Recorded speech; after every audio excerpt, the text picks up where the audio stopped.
Mga idol, tapos na ako dun sa testing na ginawa ko. Dati kasi may poso siya. So ngayon dahil dati kailangan pang bombahan yung poso para makaigop siya ng tubig and mapagana yung mga faucet. So matrabaho po yun. Kaya ginawa ko, naglagay na lang ako ng isang PVC pipe doon sa loob ng tubo. Kung nakikita nyo po yun mga idol, yan, yung PVC na blue na yun, pinasok ko na lang.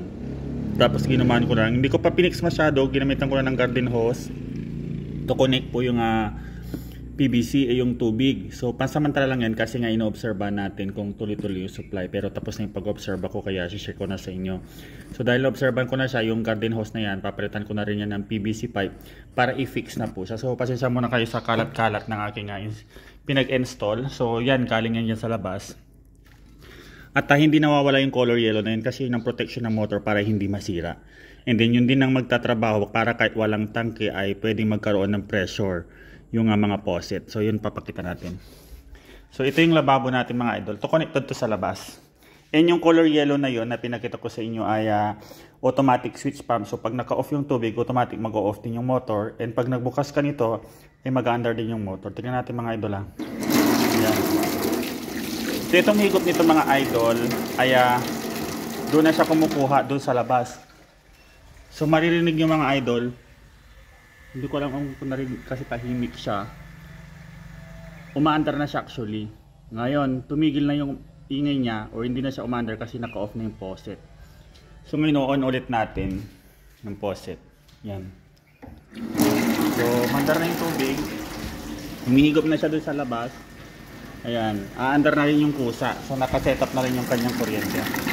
And konting sharing lang din mga idol kasi nga minsan baka bumaba yung tubig or naubusan ng tubig, kailangan mong i-restart yun para magkaroon ulit siya ng supply. So naggawa ako dito ng remote. Share ko lang itong mga idol kasi ito lang ang DIY ko. Naglagay ako ng remote para hindi na ako bonot ng bonot dyan. Tapos ito, may on off. So yun yung remote nun.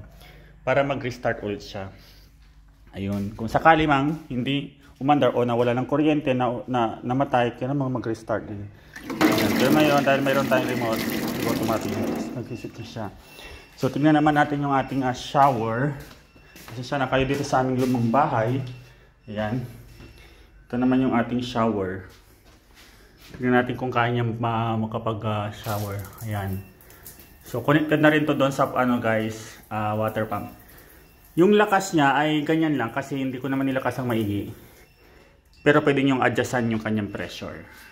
Yan. So medyo mura lang siya kasi di ka na magagastos. Kasi gastos ko lang doon sa color yellow. Yan, nakikita nyo yung color yellow na yan o yung water pump na yan. Ang bili ko niyan, matagal na ko kasi binili yan. Nalipasan na rin ng taon. Nag-iiba-iba na rin yung presyo. So gastos ko po dyan ay nasa 1,000. Sabihin niya assuming 2,000 kasi mga pandikit pa. Or 2,500 ganyan. Mga 2,500. Mga faucet. Tapos mga pipings na yan na mga blue. So mura lang siya kung kayo na magdi-DIY, kung kayo nagagawa mismo. So mga hindi na kayo uubos ng 3,000 pesos doon sa setup ko mga idol. Yun lang.